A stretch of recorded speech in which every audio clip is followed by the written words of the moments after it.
the Friday, and it's the 22nd of January 2021, and you are here in my corner. This is my one of the two favorite spots I have in here. The other one, of course, is the kitchen. And I am in the middle of some very important communication which is in need of my attention and focus. So come in, and I want to share with you the developments, because I think, you know, in my humble assertions, I am representing a majority which, unfortunate for them, they do not have the platform that I have, and they do not have the means that God has blessed me with. So I feel that, you know, it is part of my responsibility to give back.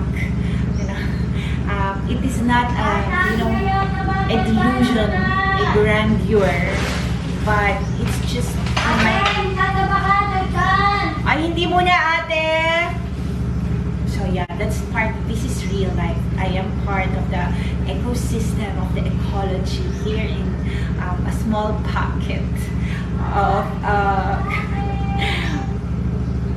a global community, a very, very small and humble pocket of the global community.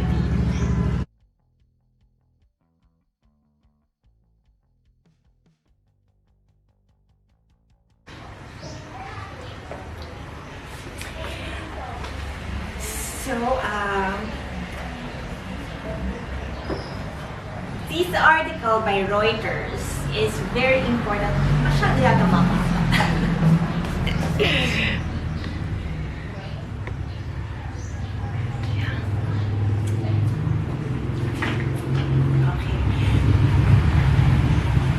This article from Reuters is important in light of my communication to Google through Google Philippines, the corporate headquarters here in the Philippines. So Google Philippines.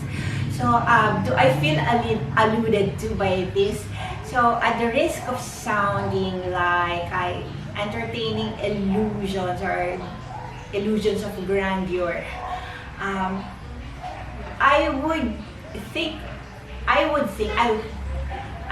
believe that I have a stake.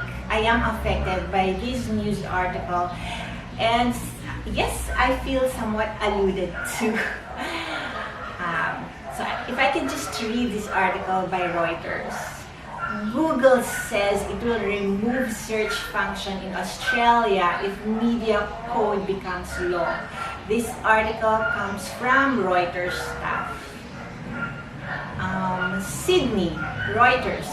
Google said on Friday it will disable its search functions in Australia if the government proceeds with a media code that would force it and Facebook Inc. to pay local media companies for sharing their content. Australia is on course to pass laws that would make the big tech giants negotiate payments with local publishers and broadcasters for content. If they can strike a deal, a government-appointed arbitrator will decide the price. The code's arbitration model with bias criteria presents unmanageable financial and operational risk for Google. Mel Silva, Managing Director for Australia and New Zealand, told a Senate committee. If this version of the code were to become law, it would give us no real choice but to stop making Google search available in Australia. Australia announced the legislation last month after an investigation found Alphabet Inc. owned Google and social media giant Facebook held too much market power in the media industry, a situation it said posed a potential threat to a well-functioning democracy. The United States government this week asked Australia to scrap the proposed laws, which have broad political support, and suggested Australia should pursue a voluntary code instead. Google's threat to limit its services in Australia came just hours after the internet giant reached a content payment deal with some French news publishers. Google's testimony is part of a pattern of threatening behavior that is chilling for anyone who values our democracy, said Peter Lewis, director of the Australia Institute's Center for Responsible Technology. Reporting by Renju Jose, editing by Byron Kay and Jerry Doyle. So I hope I'm not missing out on the credits. You know, we should give credits where they are due. And so, you know, do I feel alluded to by this article, especially that I have an ongoing sort of difficulty in delivering the message to Google Philippines. If I can just read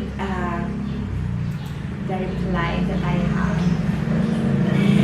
You know, the communication I had with Google does not have a short objective in terms of income generation, because from day one I had not depended on my YouTube videos for income generation. It's not an income generator for me. So what it will establish from the time of the receipt of my letter through Google Philippines is that the person who has communicated concerns that are real and ongoing here in the Philippines is that it will be later on established in no unmistakable manner, in very categorical terms, that indeed the uniqueness status that I have is also very real, and there's a policy that's only for me, it would seem that way, but that it's only applied to someone like me, not to someone like me, but to me. Because someone like me, they do earn from their YouTube account. So they do earn, they are called vloggers, and you know, they have a very sustainable income generation. So it's not the one who sent the letter is not someone like me, but it's actually me. So that's what I want to establish, that it is I who has been communicating with Google and not a pretender or a namesake, not someone who looks like me, or kin or a family member, not a proxy or not a representative, but it's really me.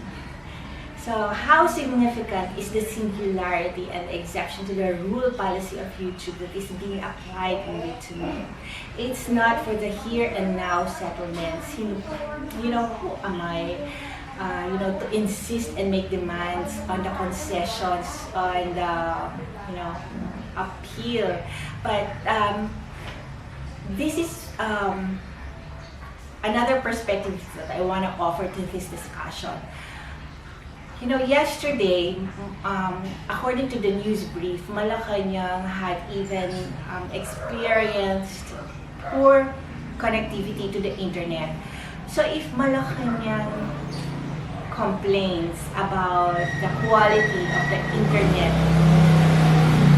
like the pace that's promised by the telecom, of course, it's understandable that the telecom would have to step up in order for, you know, for the common people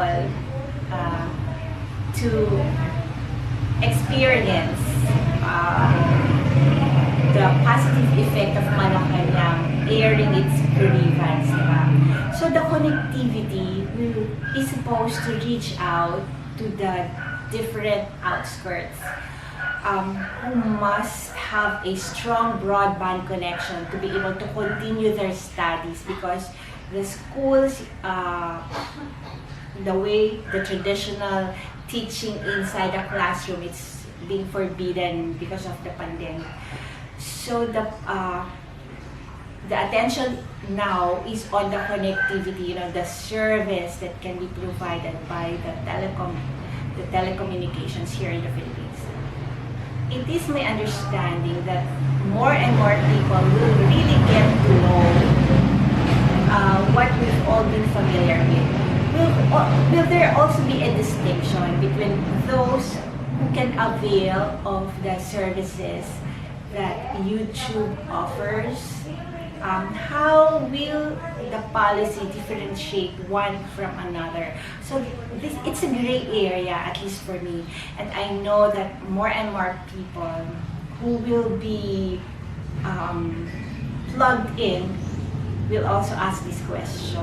So I believe that this is a very pertinent, relevant, and material question that is before us, and it's helpful to have articles that like this to be read so that a continuing polishing, fine-tuning of what's workable, diba? I believe that Alphabet Inc.